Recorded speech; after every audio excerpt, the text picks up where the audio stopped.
I wish I wasn't afraid all the time, but I am.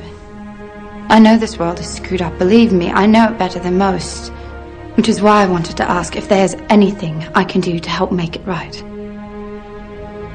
Please let me know. If you wish.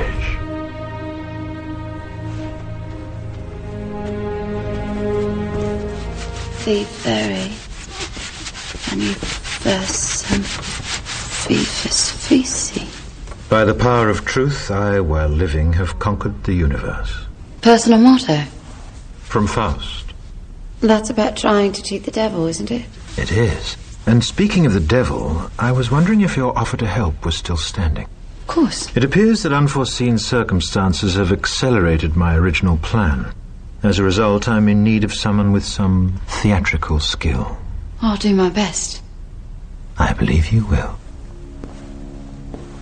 We are consciousness. All that is, has been, and ever will be. There is nothing to fear. Whatever happens, we are always that. Mind fears because it's programmed to fear. When we're conscious, there's no fear in this. It's a shake of the head. Pathetic. Pathetic. Pathetic. And we need to do this. Compliance. We need to challenge that. Not with violence, not even with aggression. We just need not to fight it. We need to walk away, because without our acquiescence, it cannot survive. You know, when you look at a pyramid, we've been manipulated to believe the power in a pyramid is at the top. It ain't. The top of the pyramid is there because the rest of the pyramid's holding it up. We're holding this whole thing together. There's a story I told many years ago of a British comedian called Larry Grayson, who died. I kind of knew him vaguely, and not closely, but vaguely. And I went to his memorial service in Covent Garden, and this other comedian did this tribute to his life in which he read out this story that Larry Grayson had told him. When they were going around the variety halls and the theaters in the 60s, they had this all-male show. And Larry Grayson was the only woman in it because he's dressed up as a woman.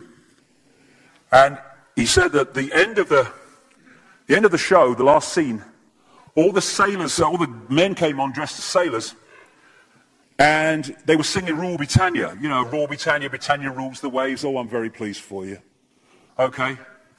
And as it built up, Larry Grayson would come on dressed as Britannia with the helmet and the shield, and he would be manhandled up the side of this pyramid to the top for the big finish. And he said one night, he said things seemed to be going rather well. He said, and then I noticed that a sailor in the bottom left-hand corner had got rather a cough. And this cough got worse and worse and worse to the point where the sailor couldn't stay in the pyramid anymore and stepped out of it. Larry Grayson, symbolic of this elite at the peak of the pyramid, ended up in the second row. And the elite, the power center, had done nothing to bring about this. One sailor, the bottom of the pyramid, had got a cough. And the whole thing collapsed.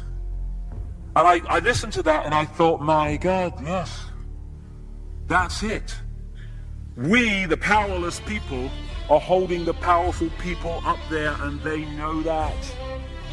They're terrified of us realizing that. Do you remember that movie, animated movie, A Bug's Life? A Bug's Life with the grasshoppers?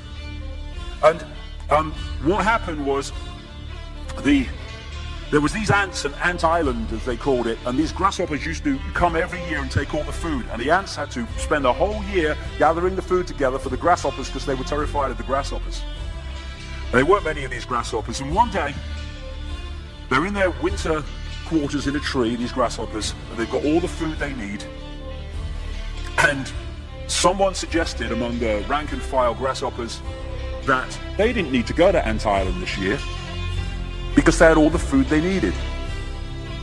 And then out came the leader of the grasshoppers to tell them the facts of life, and the few are going to control the many. It's a wonderful speech. If you ever can see that movie, A Bug's Life, I do recommend it.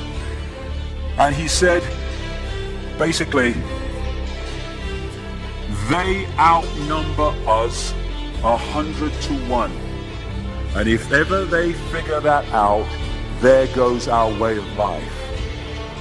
So we have to keep the pressure on, basically. We have to keep them working, so they don't figure out where the real power is. And that's why this network of manipulation works so hard to keep us in these states. Like I said earlier, what are people leaving foreclosed homes for? Foreclosed by banks that have caused the unemployment that lead to them having to leave their homes. Stay there, refuse to leave, make it difficult for them. Expose them for what they are. We make it so easy, the non-compliance. No longer will we just do it because we're told to do it. Is it just? Is it right? Okay, I'll do it. Is it unjust? Is it not right? I ain't doing it. We start to make the decisions on what we will and will not do based on our values and not some imposition from the dark suits.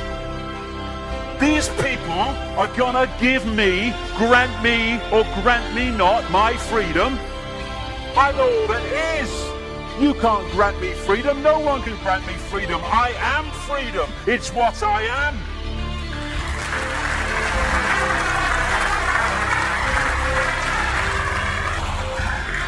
The big question, what would consciousness do? What would consciousness do in this situation? And when we ask that question, it really just changed the way we see the world. Not what would I do, mind, right? What would consciousness do?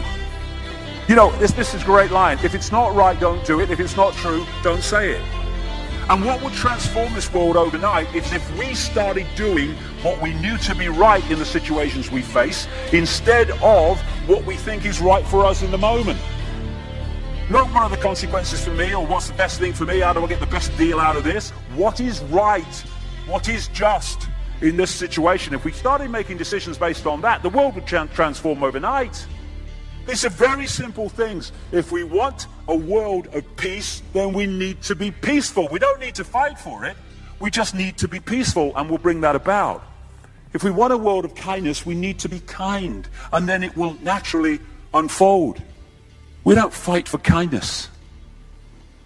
As Martin Luther King said, it's a wonderful saying, piece of oratory.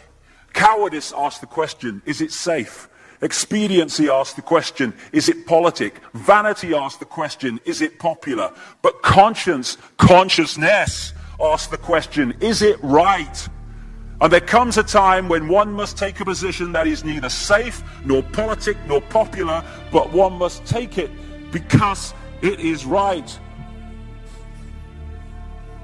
And when enough of us do that, what is right will manifest by definition. And we're in this position now where this vibrational change, this energetic change is taking place, where we can start cracking these eggshells, where we can start becoming the full magnitude of who we are, where we can be consciousness in the now, using mind to experience this reality instead of being governed by it, turning the key to let consciousness in. We're being offered this opportunity now. No longer can we say we didn't realize who we are, we didn't know we could do that. I was kind of waking up one day, and I saw this earth imprisoned, and I saw this big lock and a key going in and being turned. I went on the internet just very shortly afterwards. I was looking for a picture, not this one, and that's what I saw. The picture I'd just seen in my half kind of sleep. And that's what we're being offered the chance to do now, to turn the master key called becoming conscious that will bring an end to this.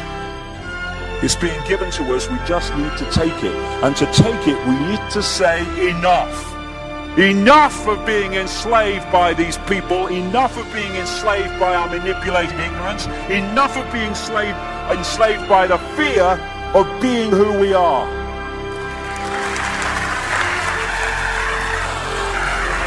Enough! It is time to fly. It is time to fly. Thank you very much.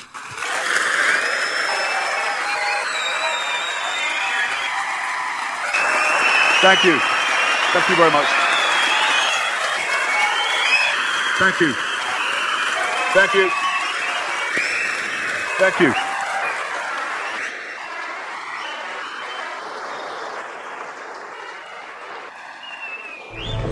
Enemy is approaching fast. Requesting orders. General, what should we do? There's no response from command. Or from party leader Creedy.